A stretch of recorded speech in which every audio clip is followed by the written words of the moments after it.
बोलण्यासाठी अंजलिया दमणे आहेत. आपण त्यांना विचार, मॅम मोर्चा संपलेला आहे, आपलं आंदोलन अद्यापही सुरू आहे, काय आता तुमची इथून पुढची भूमिका असणार आहे?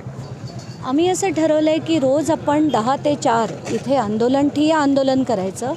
इथे अनेक लोक येत आहेत, त्यांचे विषय सांगत आहेत, काहींनी व्हिडिओज पाठवले आहेत, काहींनी फोटो दिले आहेत, काहींनी काही FIRची आणि महत्त्वाची माहिती दिली आहे. तर आम्ही असं ठरवलं आहे की 4 नंतर जे असे आरोप घेऊन येत आहेत वाल्मिक कराड विरुद्ध, धनंजय मुंडेंविरुद्ध, तिथे जाऊन चौकशी करून रोज नवीन खुलासे करणार. जोपर्यंत धनंजय मुंडेंचा राजीनामा मिळत नाही तोपर्यंत आम्ही इथे ठिय्या देऊन लढणार आहे.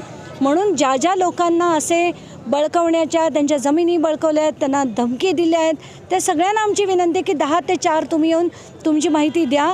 आम्ही तिथे येऊन एकदा चेक करू आणि मग प्रत्येक विषय बाहेर काढू. 19 दिवस झाले, आज मोर्चाही वतीनं आयोजित करण्यात आलं. अनेक नेते होते. या मोर्चाच्या माध्यमातून मागणी करण्यात आलेली आहे.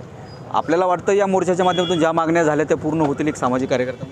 नाही, मला नेहमी असं वाटतं की राजकीय पोळी भाजणं एक वेगळा प्रकार असतो आणि खरोखर लढणं हा एक वेगळा प्रकार असतो.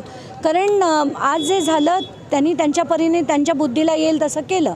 पण मला असं वाटतं की जोपर्यंत आपण ठिय्या देऊन चक्का जाम नाही करत, जोपर्यंत पूर्णपणे बंद नाही करत, तोपर्यंत हे राजकारण बदलणं शक्य नाही आहे, ही दहशत बंद होणं शक्य नाही.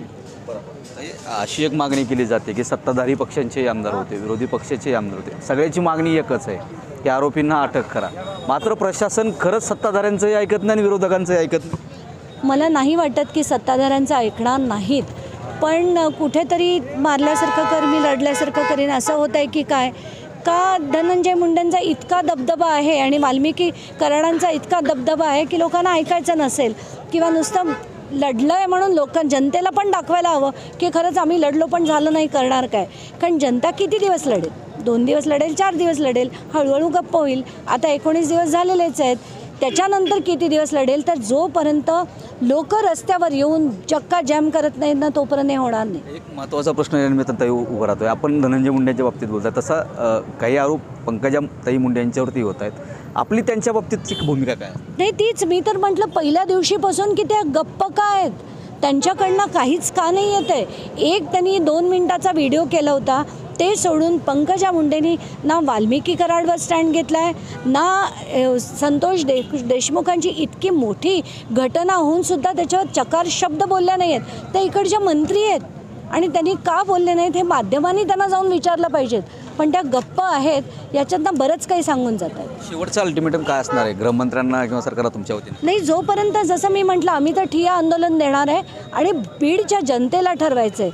जर त्यांनी साथ दिली तर हे खूप मोठं होणार आहे आणि ते मोठं करून त्यांचा राजीनामा घेतल्याशिवाय नाही जायचं असं आम्ही निर्धार केला आहे. जोपर्यंत धनंजय मुंडे यांचा राजीनामा होत नाही तोपर्यंत बीडमधलं ठिय्या आंदोलन जे आहे ते सुरू ठेवण्याचा निर्धार अंजलिया दमणे यांनी व्यक्त केला आहे. बालाजी निरफळ, न्यूज 18 लोकमत, बीड.